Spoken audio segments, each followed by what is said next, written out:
Você já parou para pensar quantas pessoas por aí querendo viver e algumas querendo morrer? Será que se eu perguntar para alguém aí se ela pensa em tentar contra a própria vida, eu vou não acaba aumentando o risco de acontecer isso? Induzindo? Será que quem tem Deus no coração não tem risco algum de tentar contra a própria existência? Mito ou verdade? O que tem por trás dessas dúvidas que tantas pessoas têm? Setembro Amarelo, mês mundial de prevenção contra o suicídio. Antes fosse só nesse mês que acontecesse tantas tragédias, mas infelizmente cerca de 1 milhão de pessoas todos os anos podam as suas próprias vidas. Eu sou o Dr. Felipe Batistella de Oliveira, esse é o canal Na Contramão da Depressão.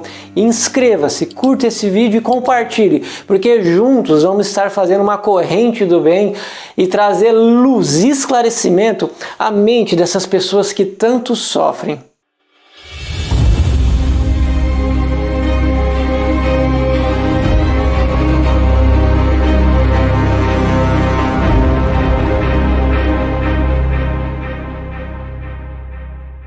E apesar disso tudo, tem gente que pensa assim.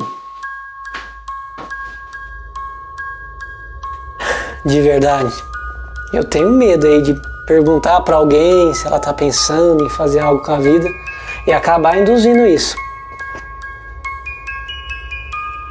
Gente, isso é mito.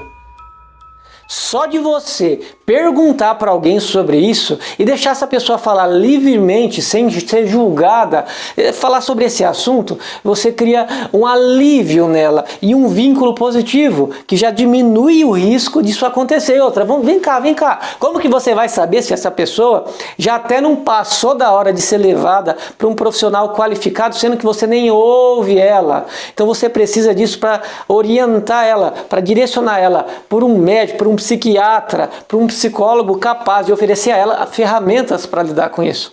Já tem gente que pensa isso.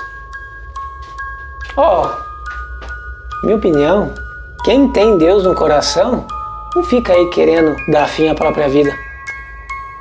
Meu Deus do céu, não tem nada a ver isso é mito. Isso não é questão de falta de Deus, não é isso.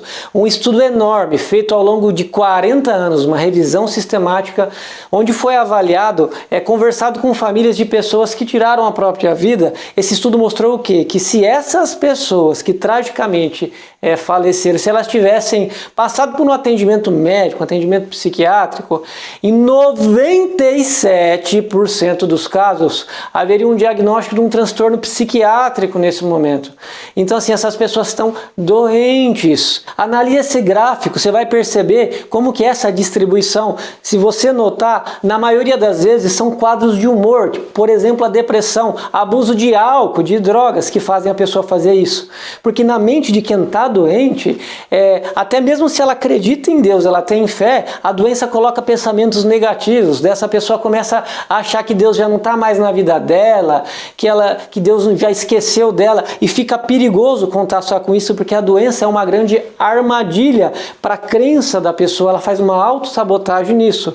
Tem estudos que mostram o seguinte também, que a fé, a religiosidade, ela pode sim ser um fator positivo, mas infelizmente é comum ser negativo, quando essa religiosidade acontece de uma forma extrínseca, é um enfrentamento religioso negativo. A pessoa achar que ela está doente, que ela está triste assim, porque é castigo de Deus, que ela tem depressão porque é falta de Deus, não tem nada a ver isso. Se você acreditar nisso, esqueça, não tem nada a ver com isso. O problema maior ainda é que às vezes onde ela frequenta lá para praticar a fé dela, na comunidade religiosa, às vezes tem pessoas que pensam do mesmo jeito e falam assim, se você tem fé mesmo, para que fazer tratamento? Para que tomar esse remédio? Isso é terrível. Se você falar isso, nunca mais fale, porque você está colocando em risco a vida de uma pessoa que às vezes já lutou um monte para dar o primeiro passo e procurar tratamento, e ainda você fala isso para ela, ou conhece alguém que fale, não fala isso, não deixa isso acontecer, porque se ela parar o tratamento, o risco de suicídio aumenta.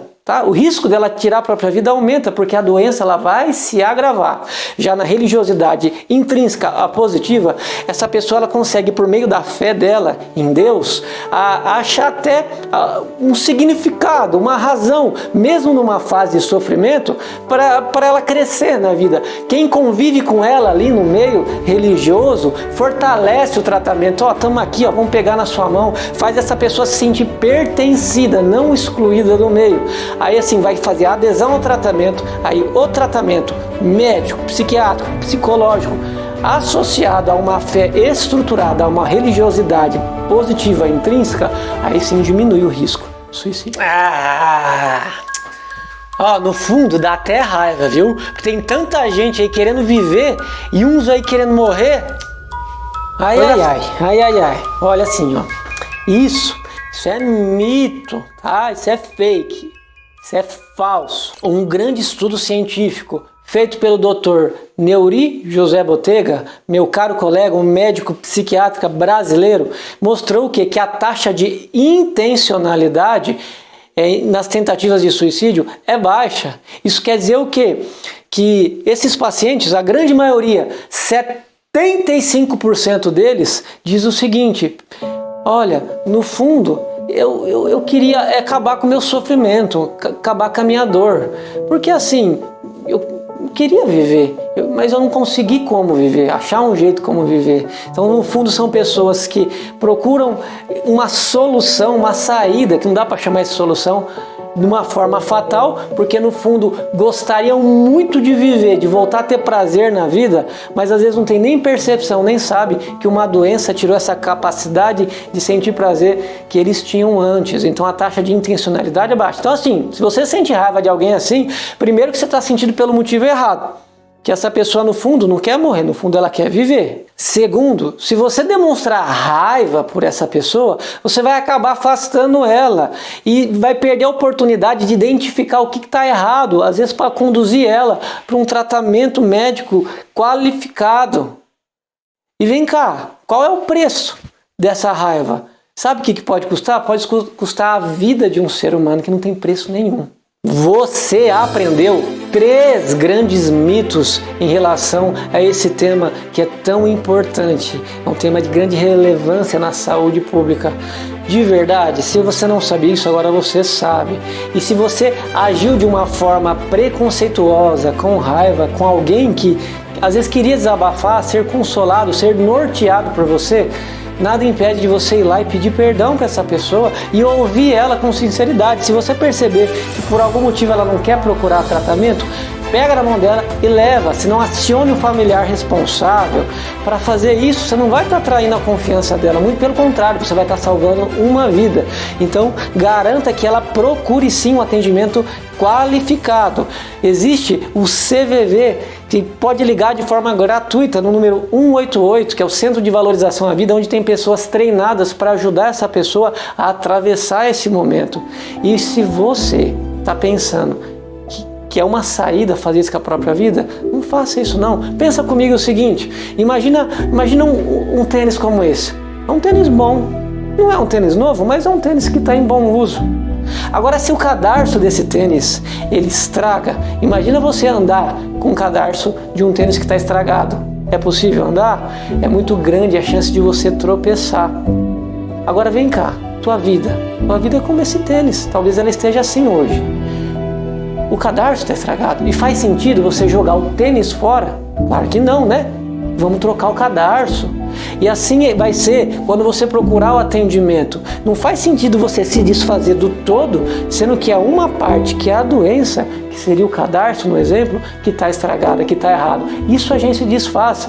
E colocamos sim aquilo que dá coesão, que dá firmeza aos seus sentimentos, para você de novo ter força, coragem, prazer em viver a sua vida.